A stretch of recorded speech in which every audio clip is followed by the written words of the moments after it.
So guys, looking at the portfolio of Rooster Teeth, what brands, what channels they have, it seems like that RWBY is one of the last growing, successful, beloved franchises that they still own. Now, just a few days ago, the official RWBY account announced that Volume 9 will premiere on Saturday, February 18th, exclusively on Crunchyroll. Now keep in mind, previously this was a feature of the Rooster Teeth first membership thingy, right? If you're a member there, that's how you get access to all the RWBY content. And let me add that it won't be exclusive forever, okay? They've already announced that each episode of Volume 9 will be available on our subscription membership after a 12-month period. So it is basically a time exclusive for 1 year. And fans are angry. Understandably so. Now, I have no relationship with RWBY. I've never watched that show. I can't say anything about it. But I see the reactions on Twitter. So here are some of the responses from fans, and you see them everywhere. If you search for Rooster Teeth on Twitter, you get replies like this. The Rooster Teeth of my youth is dead. That's right, F Rooster Teeth. So I don't have to give Rooster Teeth any money for their stupid subscription. Then again, they'll still be benefiting from me watching it on Crunchyroll. And I find this super interesting, okay? Because you gotta ask yourself, like, why would they do this? Rooster Teeth has their own first membership subscription thing that always hosted RWBY. Why would they now take that successful franchise, one of the last big bastions that they have, that people actually love and watch and follow up on, and sell it or license it for a full year exclusively to a different subscription service? What does that say about their subscription service? Do they feel they don't have enough members anymore? That it's financially viable to keep it on their own subscription service? To me, it feels very much, and this is just me speculating obviously, but it feels like a quite desperate attempt to monetize one of their last successful franchises that they still have. They probably did the math behind closed doors, and they're like, well, if we just pump it out to the few remaining first members that we still have, we're literally not making enough money when compared to previous seasons of RWBY. So let's franchise it out to another brand, to another subscription service. Presumably, Crunchyroll offered them more money than they calculated internally coming from their Rooster Teeth first memberships. But while they may make a bit more money in the short term, with those reactions that you now see everywhere across Twitter, they are literally ruining their own relationship with this brand, with the fan base of RWBY, of all the people who are still attached to them. A lot of people are now announcing that they're quitting their first memberships. So it's a very short-sighted decision. They're like, let's quickly grab that money from Crunchyroll and run with it. Even we do lose even more first memberships through that instead of investing in long-term. And that makes me think it has like a bitter side taste of it almost indicating, and again, this is me just speculating, but the end of Rooster Teeth is near. Of course, I don't know this, but why would you make a decision like that? Surely, if you would have a franchise that is still beloved and successful and growing,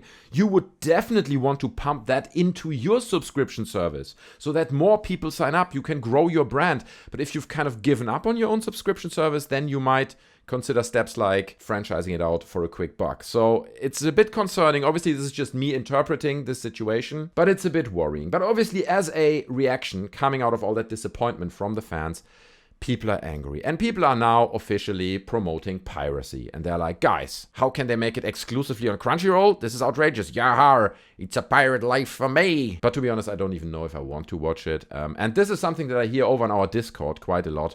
Link is in the description if you want to join our Discord to discuss this and many other topics. Great community over there. I'm hanging out there. It's obviously free to join it, but I see this a lot there. People there as well, they're like, well, this happened in that season. I'm unhappy with that and with the writing, and then that guy left, and it's just not the same. So a lot of people over there seem to mirror what we see in these comments. Rooster Teeth is getting shut down soon, isn't it? Aside from everything else that's happened, this move to Crunchyroll more or less means that people who sub to first don't need it anymore to watch RWBY as soon as it drops, which in turn will probably lead to a lot of cancellations and by extension a lot of lost revenue unless they add a Crunchyroll subscription to it. That's an interesting idea as well, right? Maybe they could talk to Crunchyroll that actually the Crunchyroll subscription could be part of the Rooster Teeth first membership, but I don't think so far we have heard anything along those lines. Plus, this move is going to redirect a lot of traffic away from the Rooster Teeth side, which means not as many people to watch the non-RWBY content on the side. And that's exactly what I'm saying as well, right? This feels like they've given up on it, right? It feels like they're like, yeah, we're moving on. You know, we're taking our successful franchises and we're sourcing them out. We're franchising them. We don't care anymore whether people are leaving our first membership. And I think this is the first time that we can raise serious concerns, at least it feels that way, about the future of Rooster Teeth as a whole. But of course, since you see so many pledges online and calls of people to pirate the show ruthlessly, those messages have reached Rooster Teeth as well. And they've put forward the following statement. This might be the most important thing you read today.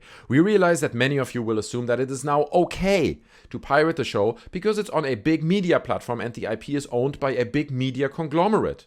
Let me be clear. Please don't pirate the show. Guys, please. Pirating RWBY hurts us in so many ways and has a direct impact on the content and the crewbie. I cannot stress this enough. RWBY lives and dies by how it is monetized by you, our fans. And that's why we removed it for 1 year from our first members, right? Because it's monetized by you, by your support, and it makes no sense. Many folks assume that, given that Rooster Teeth is wholly owned by Warner Bros. Discovery, that we have an endless pool of cash just laying around. You could not be further from the truth.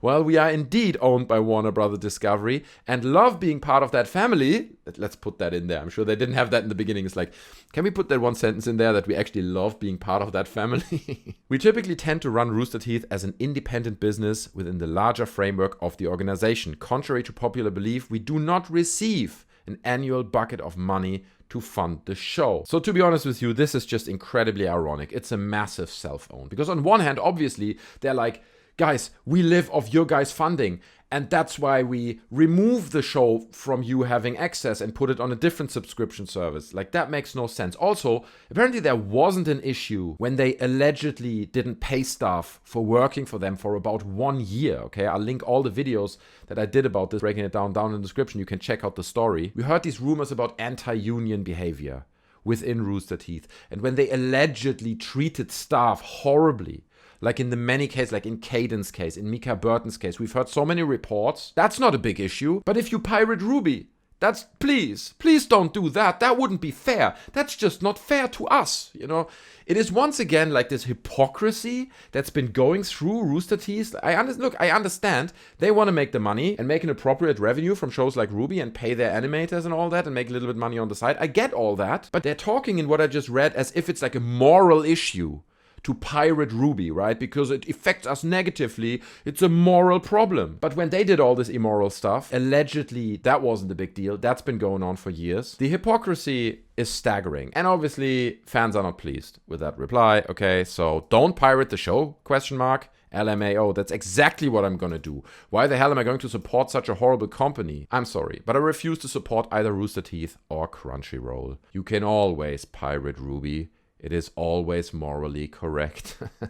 By the way, this is not what I'm saying, okay? I'm not encouraging piracy of that show. I think if you want to watch that show, you should pay for a Crunchyroll subscription. I'm not encouraging piracy in this video. I just wanted to share the story with you guys because I think people are really upset. And all that Rooster Teeth does is, on one hand, sending signals that we're getting closer to the end of it. At least that's my interpretation of it. And on the other hand, they're digging a deeper and deeper hole for themselves with decisions like the one we just discussed. It's not great news, especially for RWBY fans, but that's what it is. Guys, let me know your thoughts down in the comment section below. I'm curious to hear them again. I'm not a huge RWBY fan. I don't know much about it, but if you are, let me know how this decision affects you. Do you plan to pirate the show? Are you going to pay for Crunchyroll? Are you going to wait 1 year and watch it on first membership? Are you going to cancel your first membership? Share all your thoughts down in the comment section below. I'm really curious to hear them. Also, as I said before, join our Discord, okay? The link is down in the description. You can discuss this with other like-minded fans. It's a really nice, friendly, and tolerant community. You can talk politics, video games, anything you want, really. Lots of people are venting about their problems, and you get, like, helpful feedback in there. Also, I'm hanging out there, so I'm actually not sure that's a positive, but please follow the link down in the description. It's obviously free to join. Don't forget to subscribe to the channel for more. Smash the like button on your way out, and I'll see you in the next one. Take care of yourselves. I'm out. Bye.